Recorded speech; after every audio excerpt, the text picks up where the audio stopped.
نحمده ونصلي علی رسولہ الکریم اما بعد السلام علیکم ورحمۃ اللہ وبرکاتہ۔ پیارے بچوں، کیسے ہیں آپ سب؟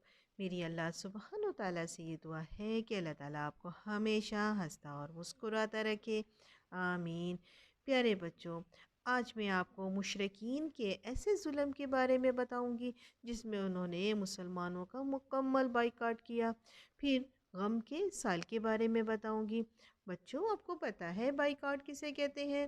بائیکاٹ کا مطلب ہے کسی ملک یا ادارے سے کچھ لوگوں کو سزا دینے کے لیے ان سے ہر رشتہ اور تعلق ختم کر دیا جاتا تھا، یعنی ان سے بات چیت بالکل ختم کر دی جائے اور ہر کسی کو ان سے بات چیت کرنے سے روک دیے نا۔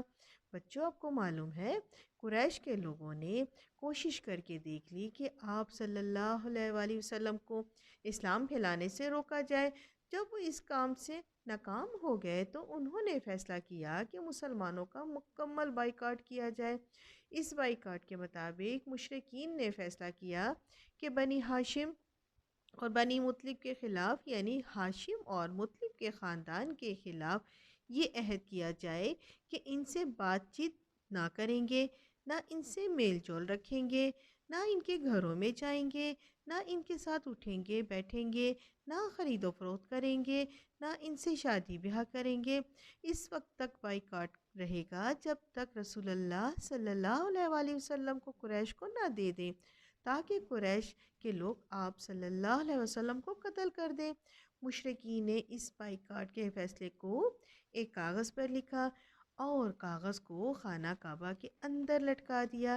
اس بائیکاٹ کی وجہ سے ابو لہب کے علاوہ بنی ہاشم، بنی مطلب کے خاندان کو سارے لوگوں کو مکہ سے اپنے گھر چھوڑ کر جانا پڑا۔ وہ سب ایک وادی میں چلے گئے جس جگہ کو شیب ابی طالب کہا جاتا تھا۔ یہ جگہ شہر سے دور تھی، یہاں کوئی پکے گھر نہ تھے اور لوگوں کو خیموں میں رہنا پڑا۔ بچوں، آپ کو معلوم ہے آپ صلی اللہ علیہ وسلم اور ان کے خاندان کو یہاں شیب ابی طالب میں 3 سال گزارے۔ یہاں انہیں بھوک، بیماری اور غربت کا سامنا کرنا پڑا۔ انہیں درختوں کے پتے توڑ کر کھانا پڑے کیونکہ ان کے پاس کھانا آنا بند ہو گیا تھا۔ کچھ کھانے کو نہ تھا، وہ چمڑے ابال کر چباتے تھے تاکہ اپنی بھوک کو مٹا سکیں۔ حکیم بن حزام، جو حضرت خدیجہ رضی اللہ تعالیٰ عنہ کا بھتیجا تھا، کبھی کبھی اپنی پھپھو حضرت خدیجہ رضی اللہ تعالیٰ عنہ کے لیے کھانا بھجوا دیا کرتا تھا۔ ایک مرتبہ ابو جہل نے اسے کھانا لے جاتے ہوئے دیکھ لیا۔ پوچھا کہ تم کہاں جا رہے ہو؟ تو حکیم نے سچ سچ بتا دیا کہ میں حضرت خدیجہ رضی اللہ تعالیٰ عنہ کو کھانا دینے جا رہا ہوں۔ اس پر ابو جہل ان سے نے کھانا چھین لیا اور غصہ کیا اور کہا کہ تم وہاں کھانے کو کچھ نہیں لے کر جا سکتے۔ اس وقت وہاں سے ایک نیک شخص ابو البختری گزر رہے تھے۔ ابو جہل سے کہا، تم کیوں اسے روکتے ہو؟ پھر کلیم ابو حزام کو کھانا لے کر جانے کا حکم دے دیا۔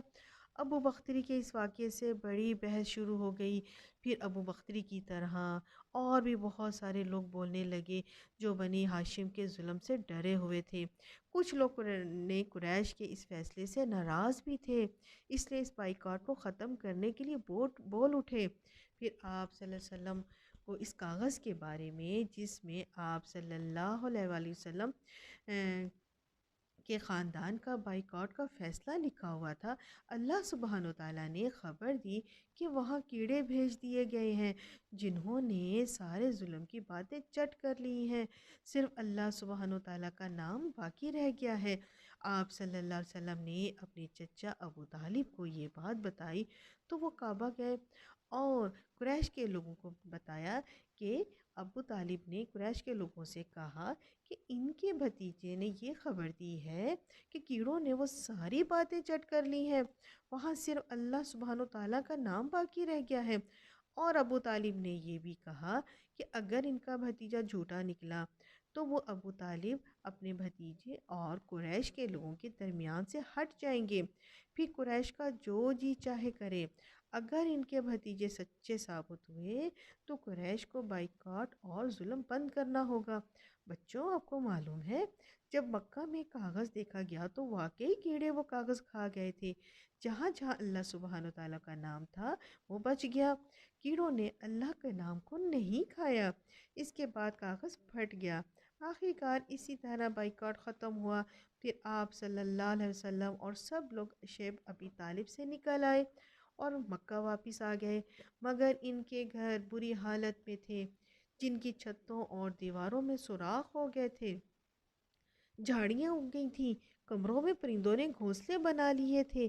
اس بائیکاٹ سے نہ صرف آپ صلی اللہ علیہ وسلم بلکہ آپ کے خاندان یہ جسمانی مشکلوں میں تھے، بلکہ بیمار اور کمزور ہو گئے تھے، بلکہ ان کے کاروبار اور پیسے کا بھی نقصان ہوا تھا۔ دوسرے مسلمانوں کا بھی بہت نقصان ہوا تھا۔ ان کے لیے دوبارہ کام شروع کرنا بہت مشکل ہو گیا تھا۔ بچوں، اس وقت ابو طالب جو آپ صلی اللہ علیہ وسلم کے چچا تھے، آپ کے سب سے زیادہ مددگار تھے، وہ بہت زیادہ بیمار پڑ گئے اور کمزور ہو گئے تھے۔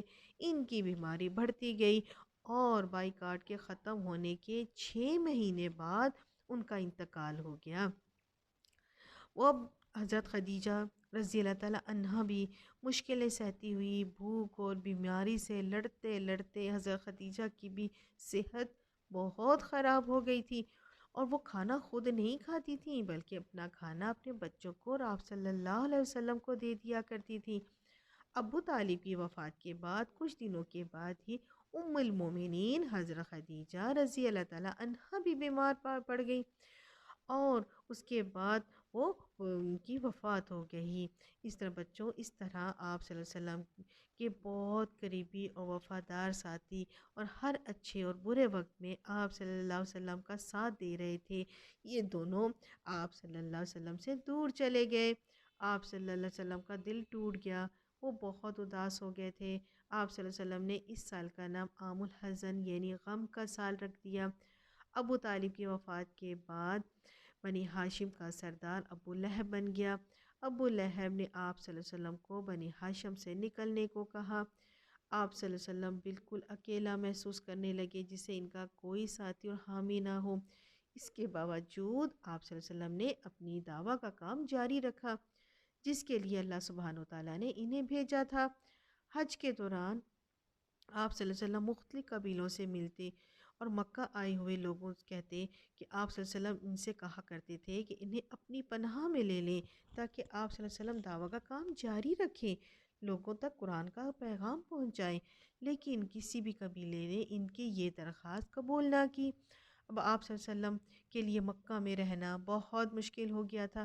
پھر بچوں، پھر آپ صلی اللہ علیہ وسلم کہاں گئے، یہ ہم آپ کو سیرہ کی اگلی قسط میں بتائیں گے۔ آپ دیکھتے رہیے گا ہماری سیرہ کی قسطیں۔ جب تک اگلی قسط کے لیے اجازت دیجیے، ملیں گے اگلی قسط میں۔ اپنا خیال رکھیے گا۔ اللہ حافظ۔